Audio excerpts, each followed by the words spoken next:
আজি অৰুণোদয় আঁচনিৰ গুৰুত্বপূৰ্ণ আপডেট আহি গ'ল।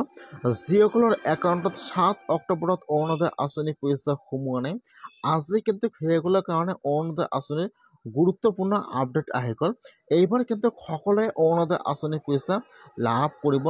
যিসকলৰ একাউণ্টত 7 অক্টোবৰত অৰুণোদয় আঁচনি পইচা সোমোৱা নাই, এই মাহত কিন্তু সকলোৱে অৰুণোদয় আঁচনি পইচা লাভ কৰিব। কোনসকলে অৰুণোদয় আঁচনি পইচা এই মাহত লাভ কৰিব আৰু কোনসকলে লাভ নকৰিব বা কি কৰিব লাগিব, আজি এইটো ভিডিঅ'ত সম্পূৰ্ণ প্ৰচেছ দেখুৱাই দিয়া হ'ব। জানি লওক। যদি আপোনালোকে আগৰ পৰা অৰুণোদয় আঁচনি পইচা লাভ কৰি আছিল অথবা আপোনালোকে এইবাৰ অৰুণোদয় আঁচনি 3.0 নতুনকৈ এপ্লিকেশ্যন কৰিছিল, তেনেহ'লে কিন্তু আপোনালোকে এইবাৰ অৰুণোদয় আঁচনি পইচা লাভ কৰিব।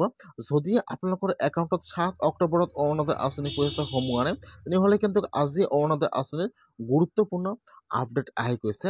সেইটো আপডেট হ'ল, যিসকলে অৰুণোদয় আঁচনিৰ মুখ্যমন্ত্ৰীৰ চিঠিখন লাভ কৰিছে সেইসকলৰ একাউণ্টত কিন্তু অৰুণোদয় আঁচনি পইচা সোমাই গৈছে, আৰু যিসকলে চিঠিখন লাভ কৰা নাই সেইসকলৰ একাউণ্টত কিন্তু অৰুণোদয় আঁচনি পইচা সোমোৱা নাই। এতিয়া কিন্তু সেইসকলে আৰু নতুনকৈ অৰুণোদয় আঁচনিৰ কাৰণে আবেদন কৰিব লাগিব। কেনেকুৱাকৈ আপোনালোকে অৰুণোদয় আঁচনিৰ কাৰণে আবেদন কৰিব লাগিব, সম্পূৰ্ণ প্ৰচেছ দেখুৱাই দিয়া হ'ব। জানি লওক। আৰু যদি আপোনালোকে মোৰ চেনেলত নিউ হয়, মোৰ চেনেলটো ছাবস্ক্ৰাইব কৰি ৰাখি দিব।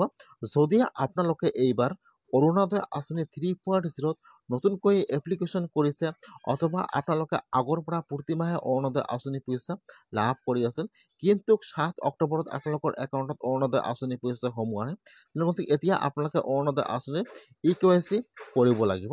যদি আপোনালোকে অৰুণোদয় আঁচনিৰ EKYC নকৰে, তেনেহ'লে কিন্তু আপোনালোকে অৰুণোদয় আঁচনি পইচা লাভ নকৰিব, আপোনালোকৰ নামটো কৰ্তন হৈ যাব।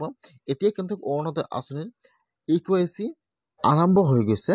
কেনেকুৱাকৈ আপোনালোকে অৰুণোদয় আঁচনিৰ EKYC সম্পূৰ্ণ কৰিব লাগিব, সম্পূৰ্ণ প্ৰচেছ দেখুৱাই দিয়া হ'ব। জানি লওক। যদি আপোনালোকৰ একাউণ্টত 7 অক্টোবৰত অৰুণোদয় আঁচনি পইচা সোমোৱা নাই, তেনেহ'লে এতিয়া আপোনালোকে আপোনাৰ সকলো ডকুমেণ্ট জেৰক্স কৰিব লাগিব। আপোনাৰ voter ID card, Aadhaar card, PAN card, bank passbook, ration card সকলো জেৰক্স কৰি যিটো আপোনালোকৰ পঞ্চায়ত আছে তাত যাই আপোনালোকে জমা কৰিব লাগিব। যিসকলে চিঠিখন লাভ কৰা নাই সেইসকলে কাৰণে কৈ আছোঁ, যিসকলে চিঠিখন লাভ কৰিছে সেইসকলৰ একাউণ্টত অৰুণোদয় আঁচনি পইচা সোমাই গৈছে। আৰু যদি আপোনালোকে অৰুণোদয় আঁচনিৰ চিঠিখন লাভ কৰা নাই, আপোনালোকৰ একাউণ্টত 7 অক্টোবৰত অৰুণোদয় আঁচনি পইচা সোমোৱা নাই, তেনেহ'লে এতিয়া আপোনালোকে আপোনাৰ সকলো ডকুমেণ্ট জেৰক্স কৰি লৈ যিটো আপোনালোকৰ পঞ্চায়ত আছে তাত যাই আপোনালোকে জমা কৰিব লাগিব। যেতিয়া আপোনালোকে আপোনাৰ ডকুমেণ্ট সম্পূৰ্ণ জমা কৰিব, তাৰপিছত আপোনাৰ পঞ্চায়তৰ পৰা আপোনাৰ সকলো ডকুমেণ্ট ভেৰিফাই কৰিব, আপোনালোকৰ নামটো ভেৰিফাই কৰিব।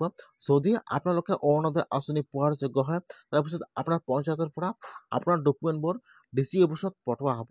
তাৰপিছত আপোনালোকৰ নামটো ভেৰিফাই কৰি দিব, তাৰপিছত আপোনালোকে অৰুণোদয় আঁচনি পইচা লাভ কৰিব। যদি আপোনালোকে বিধৱা মহিলা হয়, আপোনালোকে অৰুণোদয় আঁচনি পোৱাৰ যোগ্য হয়, আপোনাৰ হাতত ৰেচন কাৰ্ড আছে আৰু যদি আপোনালোকে অৰুণোদয় আঁচনি পইচা লাভ কৰা নাই, তেনেহ'লে আপোনালোকে আজিয়ে আপোনাৰ পঞ্চায়তত যোগাযোগ কৰক, নহ'লে কিন্তু আপোনালোকে অৰুণোদয় আঁচনি পইচা লাভ নকৰিব। আজি কিন্তু অৰুণোদয় আঁচনিৰ গুৰুত্বপূৰ্ণ আপডেট আহি গ'ল। অৰুণোদয় আঁচনিৰ EKYC কাম আৰম্ভ হৈ গৈছে। সকলোৱে পঞ্চায়তে আপোনালোকে আজি অৰুণোদয় আঁচনিৰ কাৰণে আবেদন কৰক।